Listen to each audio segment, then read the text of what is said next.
Hi, everyone. My name is Mai Temraz. I'm a student success specialist at the College of Engineering at the University of California, Riverside.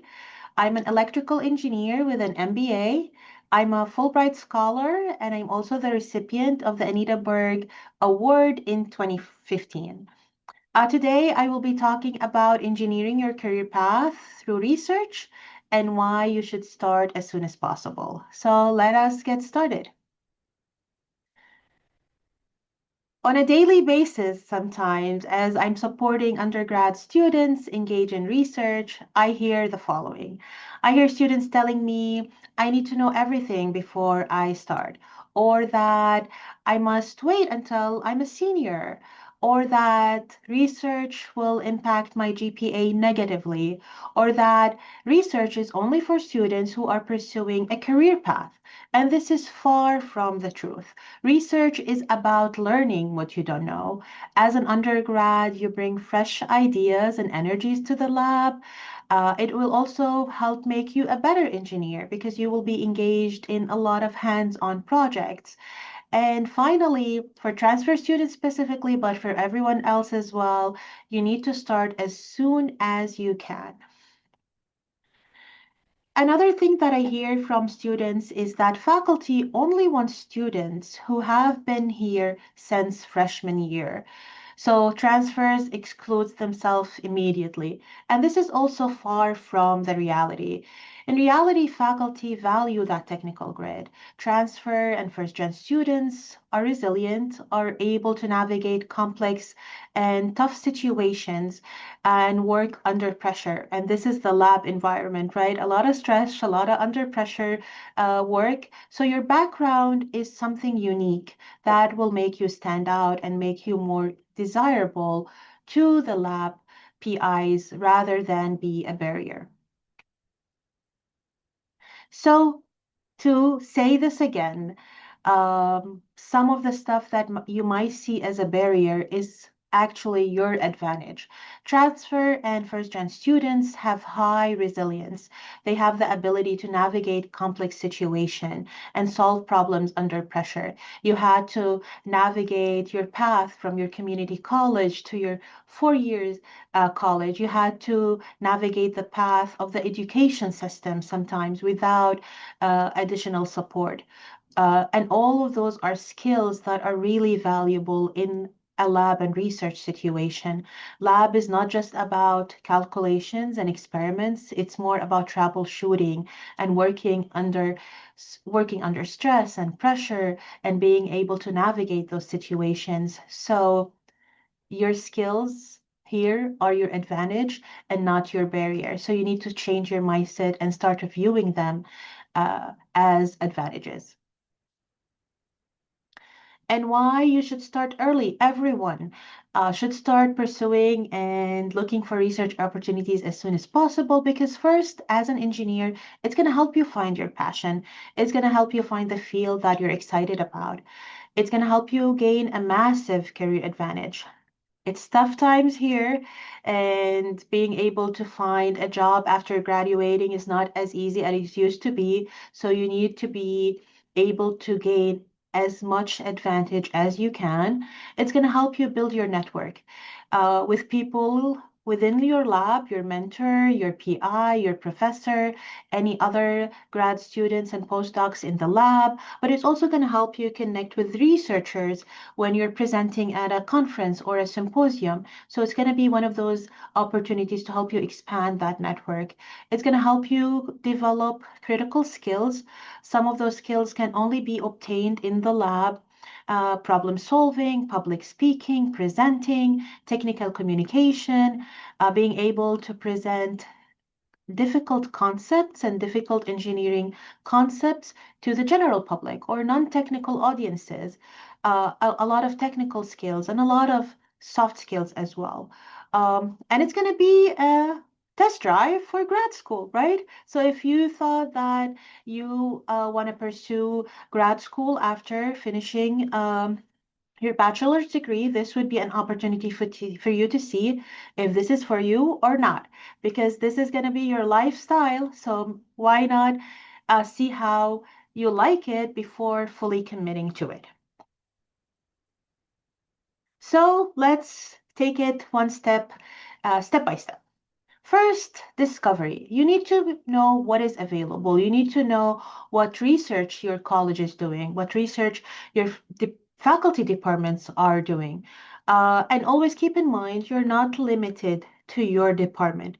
Research is multidisciplinary, so you can always look based on the field that you're interested in rather than just your department. And then you need to start building your foundation. Your foundation will be certain knowledge. You need to start strengthening certain relationships. You need to start connecting, especially with TAs and some professors. What do you need? Your resume, for example. So, what do you need as a foundation to be able to start pursuing research opportunities? Then you need to start reaching out. You need to start inquiring about those opportunities and see what's available. And finally, taking the leap, applying if there's an application, accepting an offer from a faculty, and start your research journey. So let's dig deeper into each step.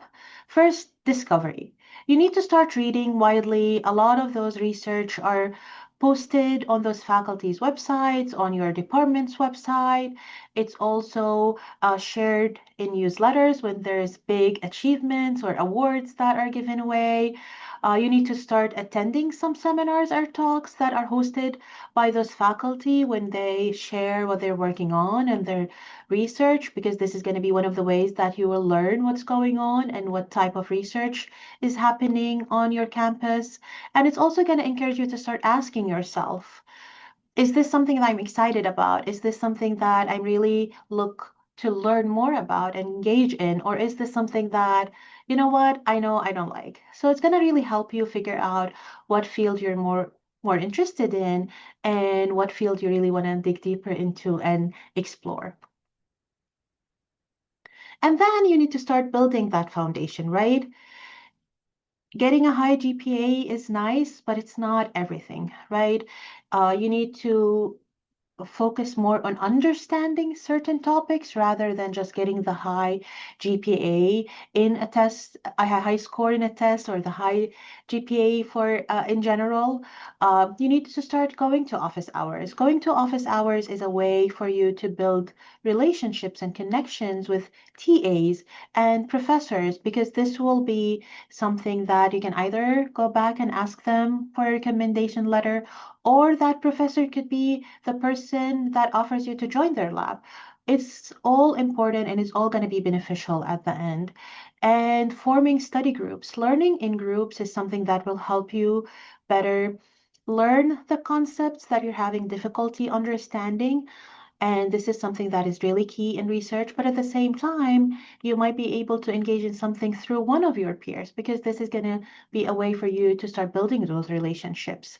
So GPA is important, but it's not everything. And there's much more that you can do to make you more desirable for faculty to invite you to join their lab. That is not just your GPA. So now that you've built your foundation, you need to start connecting more and reaching out.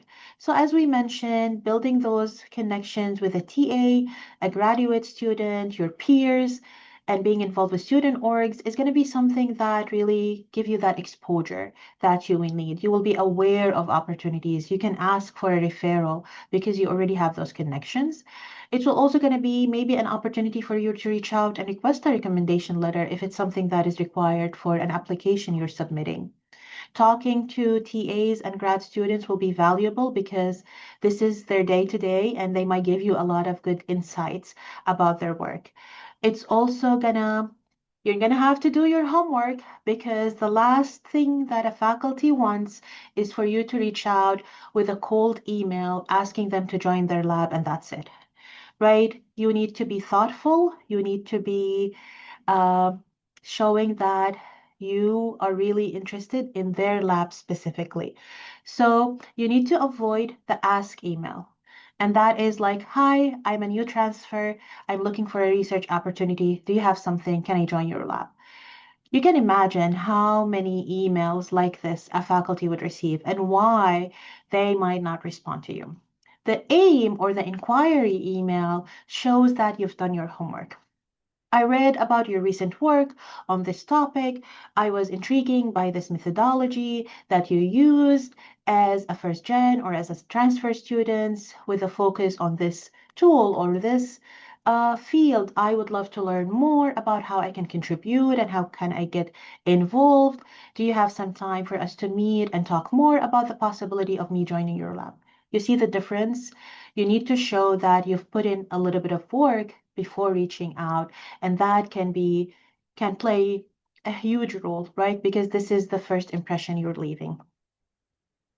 And then taking that step, right?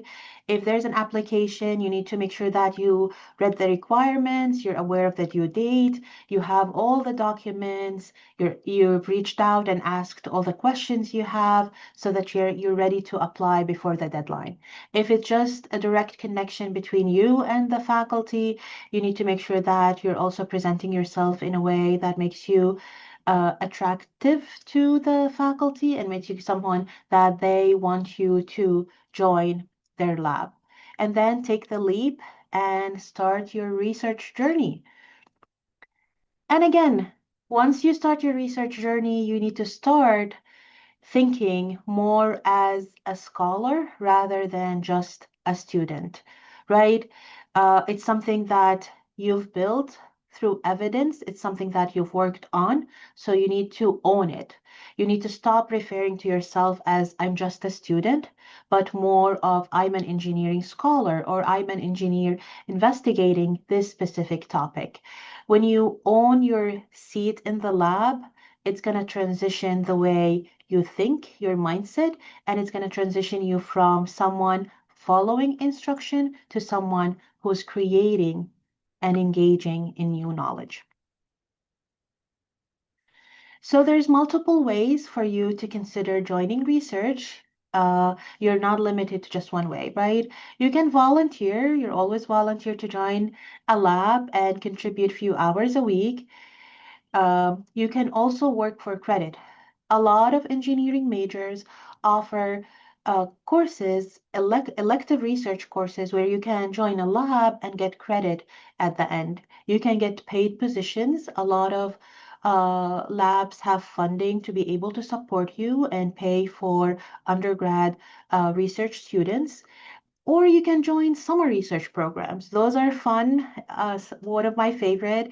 It's a great opportunity for you to engage as part of a cohort in a 10 to 12 weeks research opportunity. Could be on your campus, it could be off campus, and that really gives you a good taste of what research would look like and if you would like to pursue it even further after or not. I want to share a spotlight of one of my favorite programs that we have here at our College of Engineering, and I think also other colleges at the University of California, Riverside, which is our Summer Bridge to Research, which is a research program for transfer student. This opportunity gives transfer students a really good head start because they start engaging in research the summer before the fall they even start classes.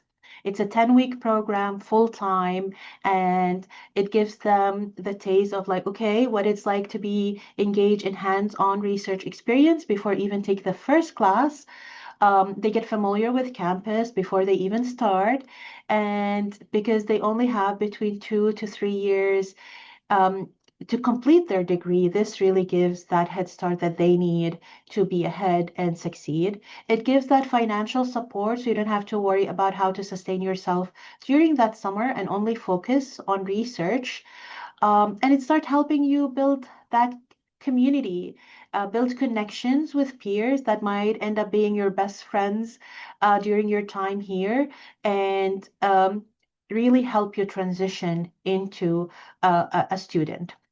So I've seen how much this program impacted students. I've seen that some of them end up staying in the lab for the entire 2 years of their time here with us. I've seen some of them really uh, get amazing internships or be able to successfully find really uh, good jobs that they are excited about because they were able to start building their resume and building their portfolio even before they started. So look for opportunities like this one in any university that you are going to. And finally, you need to start building your portfolio. You don't have to wait until you're closer to graduating to build your resume or start that LinkedIn. Do it as soon as possible. And you need, as a researcher, you need to start seeing yourself that way, right? As they say, every failed experiment still has data if you document it well, right? So you need to be able to summarize not just what you did, but how you did it. You need to keep track of all of the technical skills that you are learning. Nothing is small. Everything you learn is worth adding to your portfolio. You need to be keep tracking of all of the public opportunities that you engaged in, any poster sessions, any poster symposiums, any papers you published, any presentations you participated in within a conference or something. Those are all evidence of your research journey, and it's something that will make your portfolio very, very competitive by the time you graduate. And always remember, you are a remarkable person. You have a lot to offer. So don't sell yourself short, right? Confidence is not just a feeling. And if you want to take it from a research perspective, it's a product of evidence. Once you see your work impacting, right? Once you see that code working, once you see that data set showing all the impact that you've been working on for hours and hours, your identity as an engineer will become a fact, not just a feeling. Research in action, validate that experience, will give you the unshakable confidence that you will need. So don't limit yourself, don't exclude yourself early, and you remember that you have a lot to offer. So go ahead and start that research journey. And thank you so much. I'm happy to connect with you after if you have any questions, share some tips. Here's the QR code to my LinkedIn and here's my email. Please don't hesitate to reach out. And I hope this was useful. I hope you gained a few tips that will help you get engaged. And thank you again for the time and for listening to me. Have a wonderful day.